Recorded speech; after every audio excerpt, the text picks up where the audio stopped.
Bonjour Hervé Garabédian. Bonjour. Vous êtes associé, directeur de la practice frais bancaires et financiers de Factorial Partners et directeur associé du cabinet Alfil et Gambit.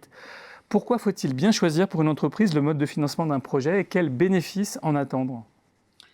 Aujourd'hui, dans un contexte de mutation de l'industrie bancaire, de resserrement du crédit, il y a un besoin d'optimiser le cash. Donc, trouver la solution la plus rentable pour financer un projet d'investissement est un axe prioritaire. Surtout que si on prend 10 millions d'euros d'emprunt, par exemple, sur 5 ans à 1,8%, c'est à peu près 460 000 euros de charges d'intérêt.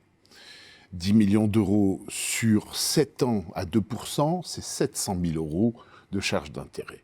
Et 10 millions d'euros sur 10 ans à 2%, c'est plus d'1 million de charges d'intérêt.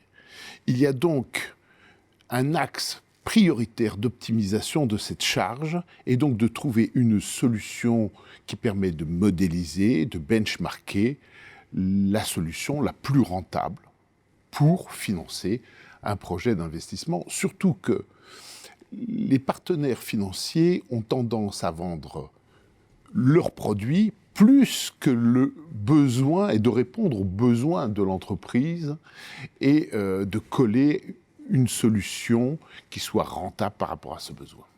Alors, les entreprises, en même temps, chacune est différente l'une de l'autre. Des secteurs d'activité, l'actionnariat, le goût du risque, la santé financière. Il n'y a pas de solution unique pour chacun. Comment est-ce qu'on peut s'adapter à ces différents cas, en fait ? En effet, le cycle de vie de toutes les entreprises est différent. L'activité est différente, donc les métiers vont avoir une importance. Dans ces cycles de vie, on a parfois des entreprises qui sont dans un cycle de vie de croissance, d'autres de rentabilité, d'autres de stagnation, et il y a un ensemble de contraintes. Il va falloir intégrer l'ensemble de ces contraintes dans ce calcul, dans cette modélisation, afin de fournir une solution intégralement customisée, répondant aux besoins réels de l'entreprise, à ses ratios d'endettement, à tout ce qui va être lié à la rentabilité économique et financière de l'entreprise, à la présentation bilancielle, etc., etc. Et toutes ces contraintes sont propres à chaque entreprise. Alors, une fois qu'on construit un modèle mathématique, est-ce qu'on a vraiment en soi un avantage ou est-ce qu'il y a des conditions à remplir ?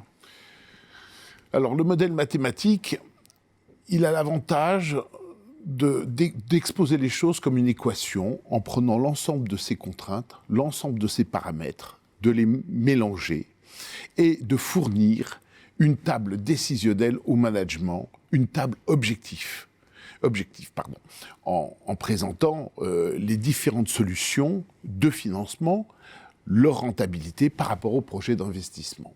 Aujourd'hui, les entreprises utilisent très peu cette modélisation qui pourtant permet de réaliser des économies considérables et parfois de plusieurs centaines de milliers d'euros sur des projets d'investissement. Et vous l'avez dit, de faire varier du simple au double le coût d'un financement, par exemple. Tout à fait, c'est tout à fait possible. On peut mélanger des emprunts de différentes natures avec des calages, des paiements, in fine, etc.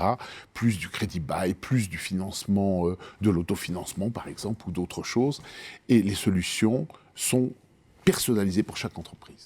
Merci beaucoup pour cet éclairage, Hervé Garabédian. Je vous remercie beaucoup.